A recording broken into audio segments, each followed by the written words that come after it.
Kita berdoa. Damai sejahtera dari Allah yang melampaui segala akal, itulah yang mengawali hati dan pikiran kita di dalam mendengarkan firman Tuhan pada Minggu Seksagesima saat ini. Amin. Shalom bagi kita. Bapak Ibu jemaat terkasih di dalam Kristus Tuhan, Purpuk Evangelium bagi kita pada minggu ini terambil dari Kejadian pasal 12 ayat 1 sampai 5. Marilah kita membacakannya secara responsoria atau secara bergantian. Saya akan membacakan ayat pertama, kemudian boleh dilanjut Bapak Ibu. Demikian selanjutnya nanti sampai ayat 5 kita baca bersama-sama. Di bawah perikop LAI terjemahan baru kedua, panggilan Abram. Berfirmanlah Tuhan kepada Abram, pergilah dari negerimu, dari sanak saudaramu, dan dari rumah bapamu ke negeri yang kutunjukkan kepadamu. Aku akan membuat engkau menjadi bangsa yang besar, memberkati engkau, serta membuat namamu masyhur, dan engkau akan menjadi berkat. Aku akan memberkati orang-orang yang memberkati engkau, dan mengutuk orang-orang yang mengutuk engkau, dan olehmu semua kaum di muka bumi akan mendapat berkat. Lalu pergilah Abram seperti yang difirmankan Tuhan padanya, dan Lot pun ikut bersama dia.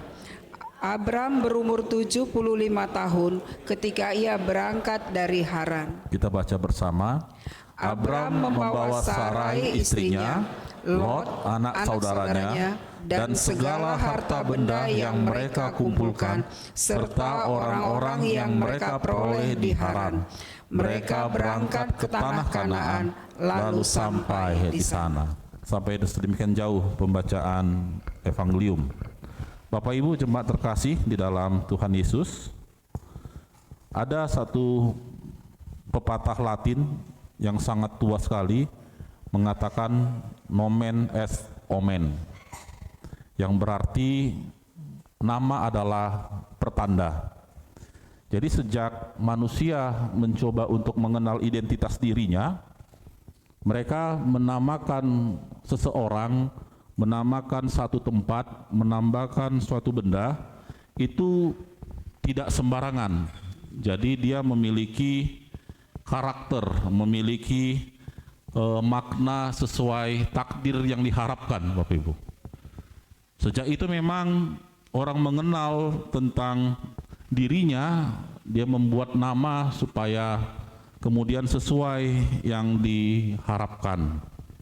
Nah, apabila kita melihat nama kita, apakah nama kita sudah sesuai dengan harapan orang tua kita?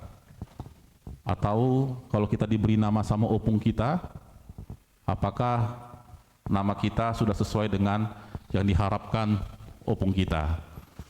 Nah, ketika misalnya saya contohkan, ketika saya memberikan nama kepada anak saya beri nama Kores, itu beberapa orang protes gitu kan. Dia kan kafir, kenapa dipilih nama Kores? Kan orang bangsa tidak mengenal Tuhan.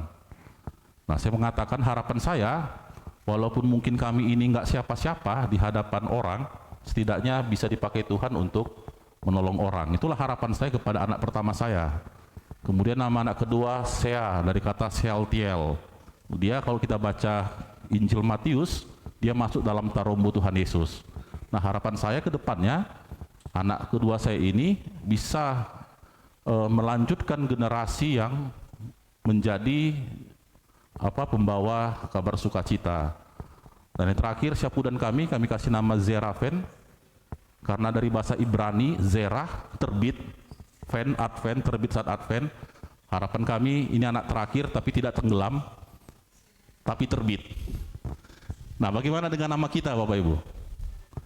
Apakah kita telah benar-benar memaknai, atau seperti William Shakespeare, Bapak Ibu, yang mengatakan apalah arti sebuah nama? Jadi ada pandangan ironi dari William Shakespeare ini, Bapak Ibu, yang mengatakan bahwa apalah arti nama, andai kata kita menyebut bunga mawar ini dengan nama lain, dia tetap akan wangi mawar, begitu. Jadi ada pandangan ironi dari pujangga, nama itu nggak penting. Yang penting adalah apa hakikatnya dia. Lalu ketika ditanya kepada kita sebagai orang Kristen, penting nggak nama, Bapak Ibu? Sebagai seorang Kristen, tentu rujukan kita adalah firman Tuhan. Apabila kita merujuk pada firman Tuhan yang kita lihat dalam Alkitab sebagai pandu kita, kita menemukan pemberian nama di Alkitab itu memiliki arti yang sangat mendalam sekali. Ketika Maria mengandung bayi kudus, kemudian malaikat Gabriel datang dan mengatakan, berilah nama dia Yesus. Kemudian Musa juga memiliki makna, yaitu diangkat dari air. Atau kemudian Ishak yang artinya tertawa juga memiliki arti. Ebenezer juga memiliki arti. Dan semua di Alkitab itu tidak sembarangan, Bapak Ibu, untuk penamaannya. Lantas, mengapa kita memulai firman Tuhan ini dari nama, bukan dari berkat? Padahal kita selalu memandang teks pemanggilan Abram ini sebagai panggilan berkat. Kita tentu Bapak Ibu dalam melihat teks tidak boleh berpihak sebelah, dan kita memang harus melihat kronologis, khususnya dalam kitab Musa ini. Kalau dalam bahasa Batak kan 1 Musa, 2 Musa. Dalam pemandangan para teolog Bapak Ibu, teks kita ini namanya dari teori sumber dibagi menjadi sumber J, sumber orang Yahudi. Jadi mereka ingin mencari asal usul dari mana Israel ini sebenarnya berada, dan mereka merujuk Abram lah menjadi bapak leluhur mereka, sehingga ketika berdebat dengan ahli Taurat orang Farisi, apa yang disebutkan? Kami anak-anak Abraham. Jadi penegasan Abram menjadi nenek moyang bangsa Israel ini sangat penting, Bapak Ibu. Tetapi jauh sebelum Abram, manusia ketika diciptakan dengan bayi adanya, ketika berkenalan dengan dosa, kemudian Allah menunjukkan murkanya dengan menurunkan air bah yang menghanguskan, melululantahkan seluruh kehidupan di tengah dunia. Tinggallah Nuh dan anak-anaknya. Apabila kita baca Kejadian 10, diceritakan tentang bangsa yang selamat, yaitu keturunan Nuh, yaitu Sem, Ham, dan Yafet. Dan setelah pasal 10 dilanjutkan pasal 11 juga tentang Sem. Jadi apabila kita awam membaca ini, ya kita anggap ini sebagai cerita yang ujuk-ujuk muncul, Bapak Ibu. Padahal tidak demikian. Inilah kemudian rabi-rabinya Yahudi menyusun susunan ini dengan sangat sedemikian rupa dalam menuliskan sejarah. Nama dalam kata Ibrani berasal dari 2 konsonan, yaitu Shem dan Mim. Jadi nama ketika dikasih huruf vokal bernama dari kata Sem. Jadi Sem, anaknya Nuh, adalah sang nama. Jadi sang nama ini, si Sem ini diselamatkan dari murka Allah. Persoalannya, ketika sang nama ini, si Sem ini diselamatkan, keturunannya tidak serta-merta bersyukur atas keselamatan yang diberikan itu.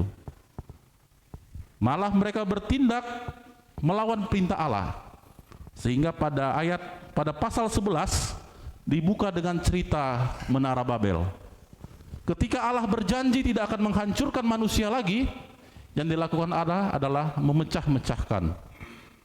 Dan manusia berusaha untuk tetap menahan itu. Sehingga ketika kita baca Kejadian 11 ayat 4, di sana dikatakan seperti ini, Bapak Ibu.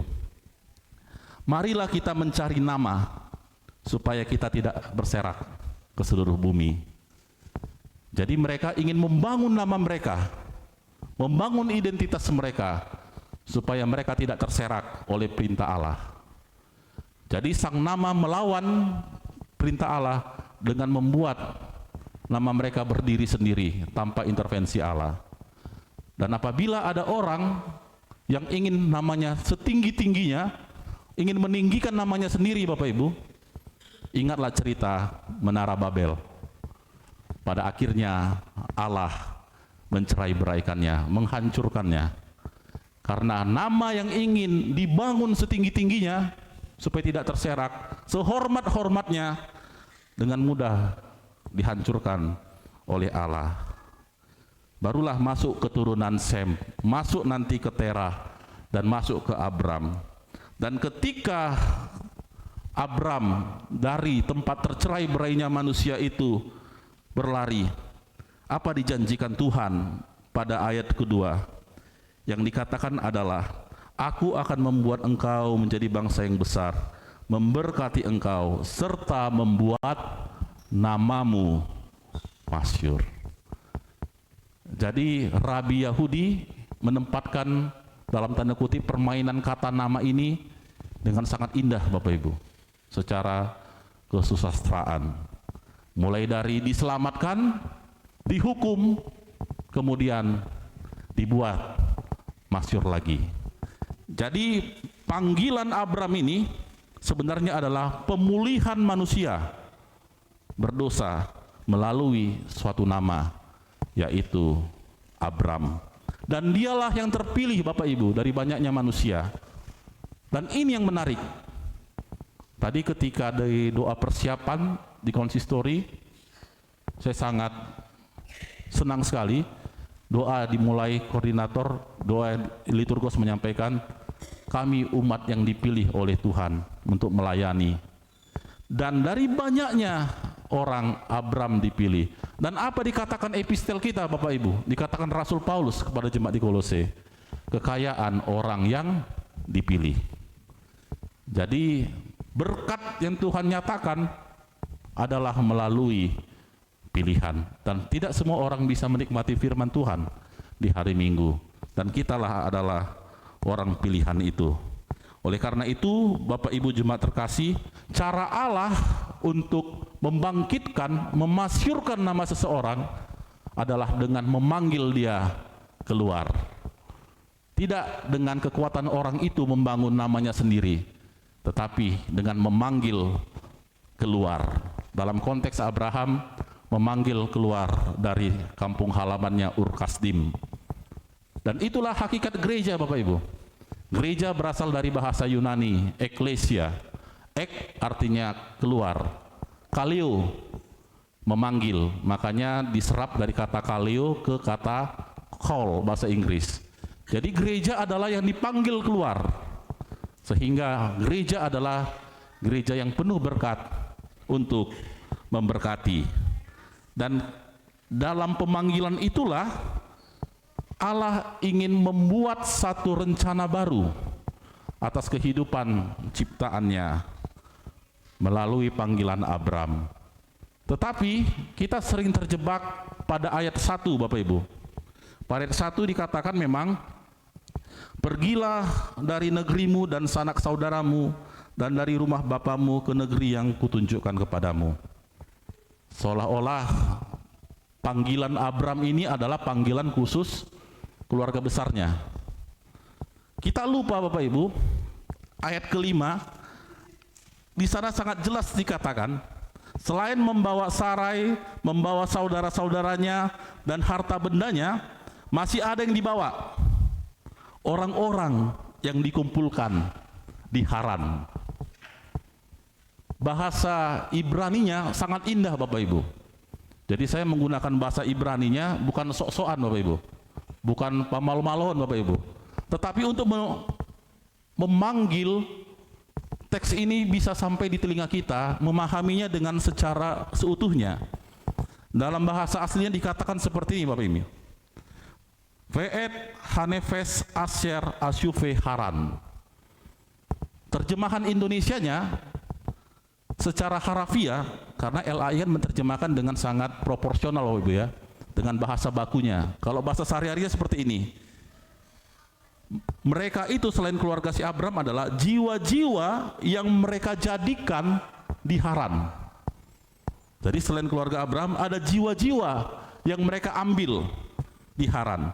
Mereka ini siapa? Ada kelompok budak yang dibeli. Pada saat itu memang biasa jual beli budak, Bapak Ibu. Ada satu sesi dalam seminar LAI di YouTube tentang budak, Bapak Ibu ya, budak belian. Pada saat itu masih lazim. Bahkan cerita Onesimus kan cerita tentang budak, Bapak Ibu ya. Kemudian ada juga pelayan yang sudah lama berumah tangga yang dibawa Abram melahirkan di rumah tangganya si Abram. Kemudian orang di pinggir jalan yang mau kerja sama si Abram. Jadi kalau kita lihat Kejadian 14 ayat 14, ketika Abram ingin membalas dendam, ada pasukan yang terlatihnya, orang terlatihnya ada 318 orang di luar orang-orang yang lain.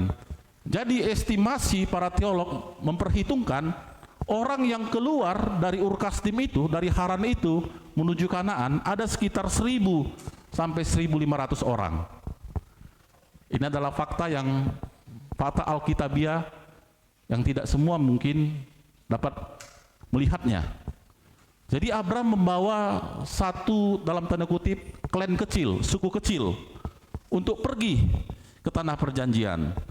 Dan hebatnya Abram, seorang Abram ini, dia bisa menafkahi 1500 orang, diberinya makan, Bapak Ibu. Dan karena itulah ketika dia tiba di Mesir, Raja Mesir sangat hormat kepada dia. Karena dia punya tanggung jawab menjadi tulang punggung memberi nafkah 1500 jiwa. Bayangkan kita Bapak Ibu yang bekerja. Tidak usah lah, misalnya para suamilah yang pekerja tunggal Bapak Ibu ya, menafkahi 3 orang atau 4 orang, sudah babak belur kita Bapak Ibu ya. Nanti di lagu terakhir dibilang walaupun kerja lebam badan, ya ngucap syukur kita. Apalagi Abram sampai 1500 dikasihnya makan. Ini menunjukkan bahwa sebenarnya secara berkat dia sudah kaya Bapak Ibu. Kalau di Dracin dialah CEO naganya Bapak Ibu ya. Karena dia punya 1500 orang diberinya makan, udah kaya, ngapain lagi dipanggil keluar? Dan ikut semuanya pindah Bapak Ibu. Dan kemana dia diajak pindah? Dipanggil keluar ke tanah Kanaan. Dan ini juga orang sering salah paham. Orang Kristen banyak menganggap Musa lah pertama kali yang membawa rombongan melalui Joshua terakhir untuk masuk ke tanah Kanaan. Padahal di zamannya Abram, mereka sebagai satu suku kecil, little clan, mereka sudah tiba di Kanaan. Ayat kelima mengatakan dengan jelas Bapak Ibu, mereka berangkat ke tanah Kanaan lalu sampai di sana. Mereka sudah ada di sana. Dan juga nanti diceritakan tentang bagaimana mereka ke Mesir. Itu bukan cerita baru di zaman Yusuf Bapak Ibu, bahwa memang kalau kelaparan ya mereka harus pergi ke daerah terdekat Mesir, karena luapan banjir Sungai Nil itu sangat stabil sehingga tumbuhan itu bisa hijau di sana dan lumbung pangan memang ada di Mesir. Jadi Kanaan memang sudah ada, dan mungkin karena itulah sampai sekarang Israel mengklaim tanah Kanaan itu adalah milik mereka. Sampai presiden kita harus terbang untuk melakukan tanda tangan BOP itu Bapak Ibu ya, Board of Peace. Sama seperti saya lihat Board of Peace itu seperti salam Roma, Pax Roma gitu ya. Kalau nggak mau damai, habis kau ya gitu. Karena Kanaan sekarang ini adalah Palestina. Jadi secara teologis mereka mengklaim bahwa tanah Kanaan itu, tanah Palestina itu adalah milik kami. Itulah klaim teologis. Baru setelah kita melihat unsur-unsur yang ada di Abram sebelum dia berangkat, barulah kita masuk ke elemen berikutnya. Indikator berikutnya dari cerita ini adalah tentang berkat. Berkat dalam bahasa Ibrani disebut barak, sehingga dalam bahasa Arab diserap menjadi barokah. Dan Allah menetapkan pemanggilan Abram itu, dialah menjadi saluran parhitean Bapak Ibu untuk menjadi berkat Allah kepada seluruh bangsa. Bagaimana bisa? Nanti akan kita lihat Bapak Ibu. Dimulai dari satu statement Allah, aku akan memberkati orang yang memberkati engkau, dan aku akan mengutuk orang yang mengutuk engkau. Apakah itu terjadi? Itu terjadi, Bapak Ibu. Langsung diberikan contoh di ayat 12 juga, yaitu di ayat pasal 12 ayat 10 sampai 20. Jadi ini diuji, benar nggak Allah akan memberkati orang yang memberkati Abram dan mengutuk orang yang mengutuk Abram. Ketika kelaparan terjadi di Kanaan, mereka bermigrasi ke Mesir, dan Firaun melihat luar biasa Abram nih, jago sekali dia, bisa dia memberi makan 1.500 orang. Tapi Firaun terpincut dengan kecantikan Sarai, istrinya. Makanya yang nama Sarah pasti cantik-cantik, Bapak Ibu ya. Makanya Mang Martuani sampai berapa album untuk merayu yang ini ya.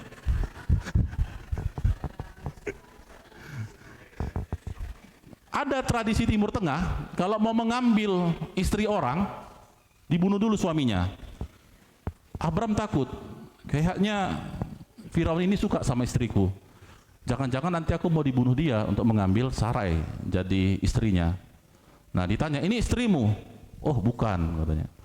Kurasa kalau bapak-bapak Batak sama Batak Abram ini langsung disak-sak si Abram ini kan. Kau enggak, kau aku ya. Nah tapi itu demi keselamatan, Bapak Ibu. Dan apa ini dipandang Allah, ternyata rencana Allah bisa digagalkan Firaun kalau Firaun dibiarkan untuk mengambil Sarai. Akhirnya terjadilah pada ayat 17. Apa ayat 17, Bapak Ibu? Namun Tuhan menimpakan tulah yang hebat kepada Firaun dan seisi istana karena Sarai istri Abraham. Gara-gara perempuan hancur kerajaan, Bapak Ibu. Oleh karena itu kita lihat ternyata benar apa yang dikatakan, aku akan memberkati orang yang memberkati engkau, karena berkat yang di sini adalah menerima. Jadi kalau Abram diterima dengan baik, malah Allah akan menerima Israel gitu, menerima Mesir begitu ya. Contoh di zaman Yusuf kan sempat Mesir diberkati Tuhan ya dengan menjadi sumber pangan bagi bangsa di sekitarnya. Itulah yang benar-benar terjadi, Bapak Ibu, bahwa ketika Allah mengatakan di ayat kedua memberkati dan mengutuk, yang mengutuk Abram, dan itu benar-benar terrealisasi dalam kehidupan Abram.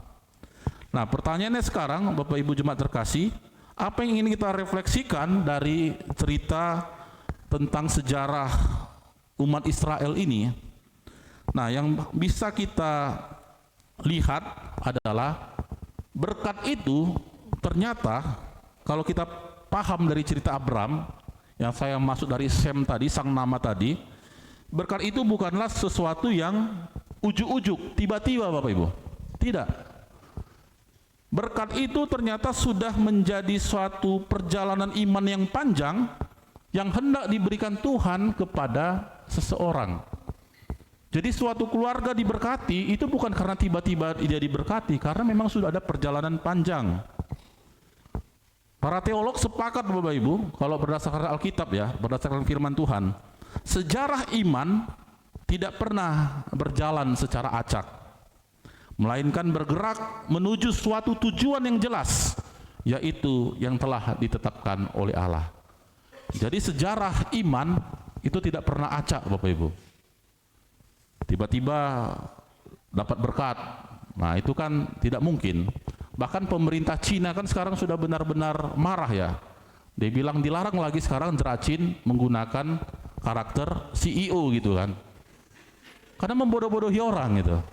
Tiba-tiba nggak sengaja ketemu CEO gitu kan. Ah itu kalau orang Medan bilang angan-angan parcendol itu. Nah, jadi memang iman itu bukan berkat itu bukan suatu yang ujuk-ujuk, tapi perjalanan iman yang sudah sangat panjang. Dan ketika Abram dipakai menjadi sumber berkat, dan ini juga perjalanan panjang ketika Abram menjadi berkat bagi seluruh bangsa. Bagaimana Abram bisa menjadi berkat bagi seluruh bangsa? Nah, kita lihat Bapak Ibu. Abram punya anak yang bernama siapa? Ishak, Bapak Ibu ya. Nanti dibuka lagi katekisasinya. Lalu dia punya cucu, Abram punya cucu yang bernama Yakub. Yakub berganti nama menjadi Israel. Dan kemudian tarik garis keturunan Yakub masuk ke Yehuda nanti, kemudian tibalah kita ke Raja Daud. Nah, kemudian tarik lagi panjang garis keturunan Daud, tibalah kita kepada Tuhan Yesus, Bapak Ibu. Dan Tuhan Yesus adalah berkat bagi semua bangsa. Tapi garis keturunan siapa ketika ditarik? Abram, Bapak Ibu. Itulah cara Allah menggunakan Abram menjadi berkat bagi seluruh bangsa. Jadi berkat yang kita terima bukan ujuk-ujuk Tuhan Yesus lahir diberi nama Yesus kemudian menjadi juru selamat kita. Tidak, Bapak Ibu. Ini menjadi proses yang sangat panjang sekali. Sangat panjang. Jadi yang bisa kita refleksikan, Bapak Ibu, ketika kehidupan kita diberkati, jangan-jangan di situ ada doa orang tua kita. Makanya di truk-truk Sumatera itu banyak dituliskan doa ibu gitu kan. Ya, mungkin karena doa ibunya sangat tekun ya jadi dia, Bapak Ibu. Atau doa opungnya, ditulislah di truknya doa opung gitu. Oleh karena itu, kita harus melihat bagaimana kehidupan kita dan keluarga kita. Apakah kita masuk di dalam umat yang takut akan Tuhan? Jikalau kita dari keluarga yang takut akan Tuhan, satu hal tentu yang harus kita pastikan, Bapak Ibu, jangan sampai berkat Tuhan itu terputus pada diri kita. Karena misalnya tergiur dengan nikmat dunia, kemudian dia berpindah keyakinan, hilang, Bapak Ibu. Atau kalau kita dari keluarga yang tidak takut akan Tuhan, yang bersekutu dengan kekuatan-kekuatan dunia, pastikan dari kita sendiri menjadi rantai pemutus itu. Dan biarlah kita menjadi gerbong baru untuk menyalurkan berkat Tuhan kepada sanak saudara kita. Sehingga satu hal yang dapat kita pahami, Bapak Ibu, bahwa berkat Tuhan itu selalu turun antar generasi. Jadi sehingga kalau kita merenungkan, Bapak Ibu, apa yang terjadi dengan hidupku? Apa yang terjadi dengan keluargaku? Sehingga gereja adalah persekutuan. Gereja harus bersekutu, Bapak Ibu. Dia tidak hidup individualis. Sehingga iman itu harus benar-benar bersama-sama. Jangan mau selamat sendiri. Di tengah keluarga juga kita perlu membangun iman untuk mendoakan anak-anak kita, untuk mendoakan cucu-cucu kita, untuk mendoakan generasi kita berikutnya. Apakah kita sudah mau mendoakan generasi penerus kita bagi orang tua? Atau bagi orang muda, apakah telah menikmati berkat hidup saat ini yang begitu luar biasa?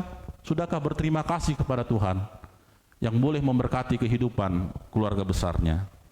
Dan yang terakhir, Bapak Ibu, ketika kita tahu Yesus itu kemudian menjadi manifestasi berkat yang sangat panjang dari perjalanan Abram, ada satu hal yang sangat penting kita tahu. Berkat itu awalnya adalah sesuatu yang eksklusif, tertutup, hanya kepada bangsa Yahudi saja. Tetapi ketika tiba pada Yesus, dia terbuka menjadi inklusif. Oleh karena itu, Bapak Ibu jemaat sekalian, jadilah berkat dimanapun berada. Jangan bersifat eksklusif, tetapi bagikanlah berkat Tuhan kepada semua orang, sehingga setiap orang bisa merasakan bagaimana saranan Tuhan kemudian memelihara kehidupannya melalui kita yang dipakai saluran berkat Tuhan. Ada yang menarik, Bapak Ibu. Kenapa kita selalu dalam tanda kutip mungkin berhasil di tengah dunia ya? Saya pikir benar juga.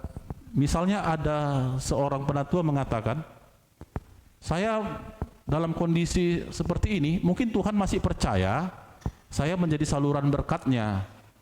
Jadi semakin banyak saya diberi, semakin banyak saya membagi, seperti itu. Semakin banyak membagi, semakin banyak ke panitia pembangunan ya, Amang Noman ya, supaya makin jadi pembangunan kita. Oleh karena itu, ketika ada pada kita, bisa jadi dalam tanda kutip ada titipan Tuhan untuk yatim piatu, ada titipan Tuhan untuk para janda, ada mungkin titipan Tuhan untuk gereja, Bapak Ibu. Jadi itu harus kemudian tersalurkan sehingga benarlah tema gereja-gereja yang ada di bawah Sekber UM bahwa kita dipanggil, diberkati untuk menjadi berkat. Amin. Kita bersatu di dalam doa. Terima kasih Tuhan atas firman yang kami dengarkan di Minggu Seksagesima. Minggu 60 hari sebelum kami merayakan kebangkitan Kristus yang menjadi pesta iman terbesar dalam sejarah kehidupan kekristenan kami. Dan pada saat ini kami diajak untuk melihat bagaimana perjalanan Kristus menjadi juru selamat kami diawali dari satu panggilan Abram dari kampung halamannya di Ur-Kasdim, Haran. Sehingga kemudian berkat Tuhan boleh diakses oleh setiap orang yang percaya kepadamu melalui Tuhan Yesus Kristus. Dan biarlah Tuhan firman yang kami dengar ini tidak sekadar untuk menjadi pengetahuan ataupun untuk memuaskan pemikiran atau hati kami, tetapi firman-Mu menjadi satu tenaga pendorong melalui Roh Kudus, agar kami boleh tahu bersyukur ketika Tuhan boleh memberkati kehidupan keluarga kami dan sampai tiba pada kami. Kami bersyukur Tuhan atas keluarga yang takut akan Tuhan. Dan jikalau keluarga kami ada yang masih jauh dari Tuhan, biarlah kami juga boleh membawa terang itu, supaya seluruh keluarga besar kami boleh mengenal kebesaran Tuhan. Karena Engkaulah sumber berkat sejati dalam kehidupan kami umat percaya. Dan kami juga Tuhan melalui doa ini ingin berdoa, biarlah Engkau boleh memberkati kehidupan pekerjaan kami, kehidupan penata layanan kami, kehidupan keluarga kami, sehingga Tuhan setiap orang yang diberkati boleh melanjutkan berkat itu sebagai saluran berkat, sehingga tema gereja yang berada di mimbar Sekber UM pada minggu ini boleh benar-benar menghayati dan mempraktekkan diberkati untuk menjadi berkat. Ya Tuhan, kami juga ingin berdoa bagi seluruh pelayan dan warga jemaat GKPI Jemaat Khusus Depok. Engkaulah Tuhan yang mengetahui setiap keberadaan mereka, bahkan keluh kesah terkecil dalam hati mereka. Bolehlah Tuhan Engkau mendengarkan setiap permohonan anak-anak-Mu di GKP Jemaat Khusus Depok ini.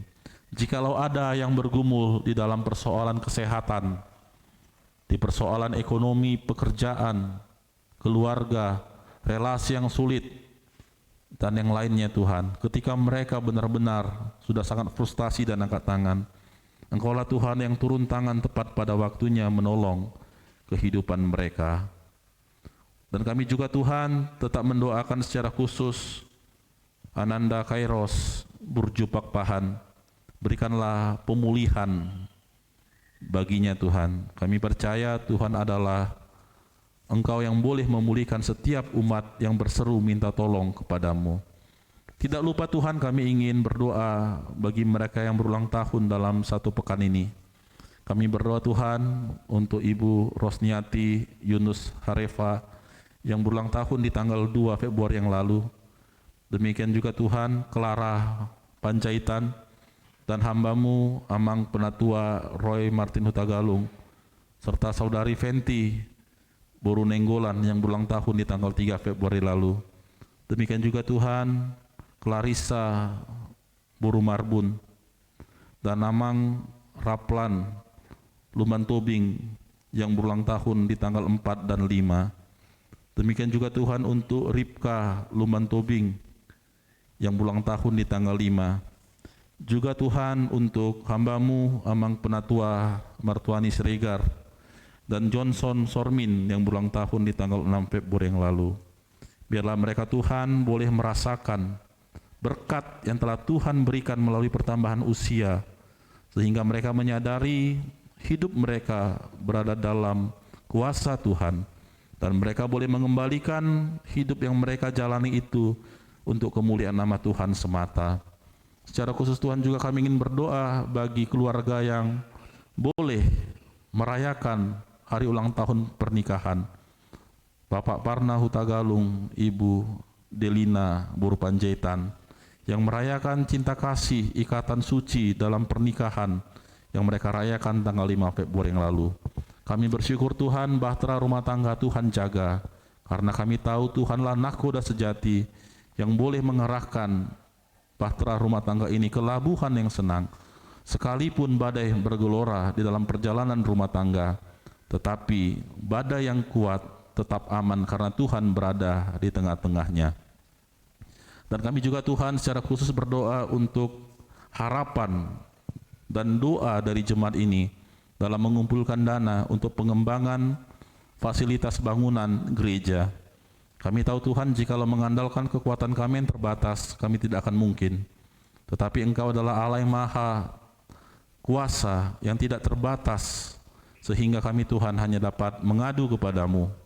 Berkatilah Tuhan setiap kerja keras panitia dan upaya seluruh warga jemaat, sehingga harapan baik mereka boleh Tuhan dengarkan dan Tuhan kabulkan seturut dengan rencanamu yang mulia itu. Dan pada akhirnya Tuhan, kami mengingat hakikat kami adalah manusia terbatas, tidak lepas dari dosa pelanggaran. Ampunkanlah agar kami layak menerima segala kemurahan Tuhan. Karena kami berdoa dalam satu nama, Yesus Kristus, Juru Selamat kami yang hidup. Amin. Kita lanjutkan.